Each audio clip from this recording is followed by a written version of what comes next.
The law of productivity. Productivity is different from value. There is no need for productivity when you do not know you have value. But let me tell you this, please look up. Just because you have identified your potentials, just because you are valuable, in that you are aware that you possess the skill to solve problems, it doesn't mean money will come automatically. Are we together? What is productivity? Productivity is refining your value and turning your value into products and services that are needed and useful. Until your value is refined and then turned into products and services that are needed and useful, you are not yet authorized for a reward. You are authorized for commendation, but not for a reward. So there are many valuable people around, but they cannot be rewarded because they are not productive. Are we together? Is someone learning something this morning? The foundation of your productivity is development. The moment you begin to develop your value, you are transiting from just being valuable to being productive. And the zenith of your productivity is when you have packaged your value into products and services that are needed and useful. I'm wearing a shirt here. This was a gift that was graciously given to me. A gentleman, I was going to minister somewhere, and he just made shirts with different things that he believes that I like. Now, I hope you know it's not rocket science to learn how to make shirts like this. But that person who can make shirts will remain poor. The difference between him and the one who did this is productivity. Are we together? Now, let me tell you this. You will still see these principles even in koinonia. I'm being fair and I'm being honest because many preachers don't know why they are prospering. They think they are prospering just because they are serving God. No. Your products immortalize your impact. You are finite as a person. You cannot be everywhere, but your products give you that sense of omnipresence. As we are standing right now doing this conference, there are thousands and millions of people around the world just knowing about Joshua Selman, listening to messages that are changing their lives. It's called productivity. It's not enough to be anointed. It's not enough to teach well. There has to be something that represents you. One of the principles of dominion is that your seed must rule for you to be in dominion. Are we together? So you are not productive if you have not given birth to something that represents you. There must be a representation of you in the market space. Otherwise you will remain poor. Please get this. They are very simple concepts. Many of you are blessed by what this gentleman is playing. But the problem is he's blessing you, and yet he's not increasing financially from it. You know why?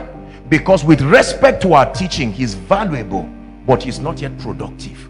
You are productive when you can give something other than you that represents you. So I give myself to you, and you can still go with me in my products. I am there with you in your house, although not there physically. If this guy now turns this, develops himself, imagine that he produces this, volume 1, soaking worship. Are we together? Or he just writes something, songs from the throne, volume 1. Now he's productive, because after listening to him, the next question is, how can I take you along? Do I always have to see you to be blessed by you? Are you seeing that now? And he can tell you there is a product. This is my CD. Now it's true that the value is spiritual, but you will still pay for it. You will still pay for it.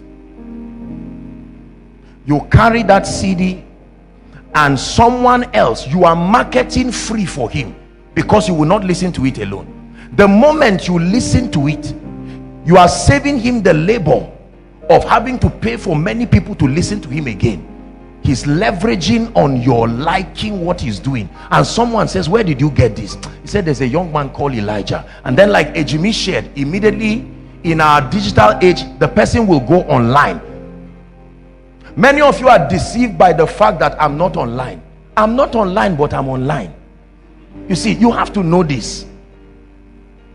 I may not be online as a person, but everything I would have done as a person is represented online.